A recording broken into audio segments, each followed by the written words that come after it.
At the heart of the Junior League of Dallas are the incredible women who lead, serve, and inspire. InSight is a monthly video series dedicated to celebrating the voices and experiences of our members.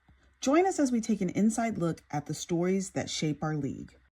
People will tell you that you don't necessarily choose your junior league journey, that the junior league journey chooses you. And so the more that I was in it and the more varied experiences I had on all these different committees, I just started kind of reflecting of all that JLD has meant to me and everything that it has poured into me and everything that I've learned. And I just kind of thought, like, what a gift for me to give back to the league in that way.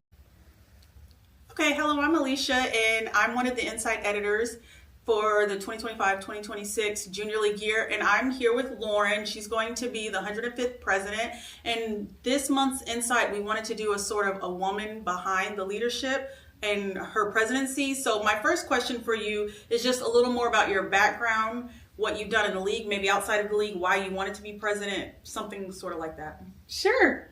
I'm happy to do it. Hi, y'all. I'm so happy to be here with you, Alicia. So I'll kind of start with my junior league journey, I think. So I've kind of grown up in the junior league. Honestly, my mom was a member in the junior league of Wichita Falls. And so I grew up with her going to headquarters, and I remember playing in the league office and helping her stuff envelopes. And there they did a thing called Christmas Magic. It was their Christmas market. And I remember going up there and helping her volunteer. I'm sure it was a huge help as a little girl. And so it was just kind of in my blood. And so I graduated college and moved up here to Dallas and basically sought out the junior league. And I was like, this is how I'm going to meet people. And so I joined to meet people because I was new to Dallas and trying to find my footing, and wanted to also give back to my community because it was something my parents had modeled. So I did that many years ago. And then since then, I've done a whole variety of placements. I've done new member, I've sat on member engagement committee, and I did some work in development. I ended up as luncheon chair, which if you'd asked like 2010 me if I would ever be the luncheon chair, I would have been like, you are crazy. And so that was a super exciting experience. I served on the board during the centennial year, which was just the absolute best.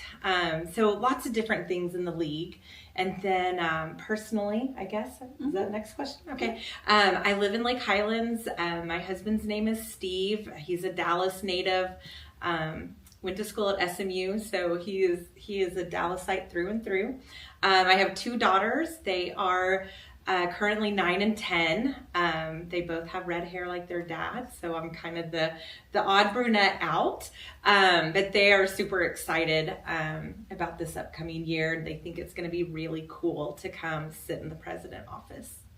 I've been in there. It's a nice office. So I'm curious, because I told you earlier, I have no interest in being like president. What has made you like want to become the junior league president? Because that's a big undertaking. Yeah, no, that's a great question. Something my husband, I think, still asks me today. It's a lot. It's a lot. So way back when I joined as a provisional, being president of the junior league was definitely not on my bingo card, for sure. But I feel like people will tell you that you don't necessarily choose your junior league journey, that the junior league journey chooses you. And so the more that I was in it and the more varied experiences I had on all these different committees, I just started kind of reflecting of all that JLD has meant to me and everything that it has poured into me and everything that I've learned. And I just kind of thought, like, what a gift for me to give back to the league in that way. And so I went for it, and here I am a couple of years later. You're a good choice for it. Thank you.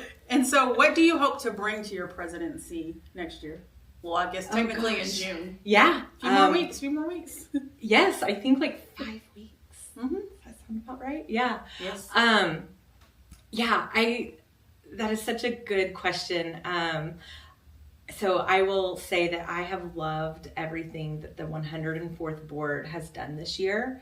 I have loved Lindsay's theme of gather and just really ensuring that the league is a welcoming space and a place where women want to be. And so my hope is to continue that great work and just making sure that all of our members want to be here, they want to be out in the community, that they're excited to tell our story and the impact that we have on our community. And so I'll go ahead and touch on my Shine Bright theme because I think that's probably your next question. So I'll go ahead and answer it. So my theme is sneak peek is Shine Bright. And kind of what that means is that my hope is that everyone will just lean into all of the opportunities that the league has to offer, which will in turn help them to shine and help all of the members around them shine. And then when we go and we're deployed out in the community, then the Dallas community will also shine brightly. And what would you say is like one piece of advice to, we have so many members that are like, they're just finishing up their provisional year, going into their first year, or maybe they've been in the league a long time and have decided to like stay active like me. And I just have chosen not to go sustainer. What would you say to them next year, like that they could lean into or do, or like a piece of advice you would have for them? Yeah, I think my biggest piece of advice is you will get out of the league what you put into it. And so first year actives, like get engaged, get involved, say yes to scary things. Like if someone asks you to do something, sure, take your time and like think about if it's really something for you to do. But if you're just not sure about it because you're scared, go ahead and say yes, because you will learn so much and you will grow. Go like set up happy hours with people before and after meetings or whatever that is, and just really get involved, because the more you put into it, the more you'll get out. I'm curious, with our strategic plan being, what is it, a 5-year cycle? It is. I'm fascinated by the strategic plan because I tell everyone that my favorite placement I ever did was research and planning. I'd only been in the league a couple of years, and everyone on the committee had been in the league like 15, 20 years and chosen not to go sustainer. And I just would sit at meetings like this, like learning a whole bunch. But so I'm curious, with us finishing up our strategic plan next year and you working with Megan and her team on the new one, how do you see your role in like shaping and help them to plan the next strategic plan for like the next 5 years? Yeah, it's kind of wild. So yes, so we are going to be writing the strategic plan that will take us through 2032, which sounds crazy to say. I'm like, that feels like Jetson era stuff going on. But no, I mean, my role there, I think, is to just be a mentor and a guide, to make sure that I'm being a good listener. And really it's Megan and her team leading that charge. And we're going to have a great, what do they call it? A steering committee that will help make sure that we're keeping, the train on the tracks. And we're going to be asking members for feedback all throughout this year. So pay attention to your emails. Because we're probably going to be asking a lot of questions, because we want to make sure that the strategic plan is something that our members want and something that they can support. And so feedback is going to be very, very important. I think that's the Thanks for tuning in into the Junior League of Dallas InSight, featuring the stories that shape our league. Stay tuned, as new episodes will be dropping monthly. See you soon.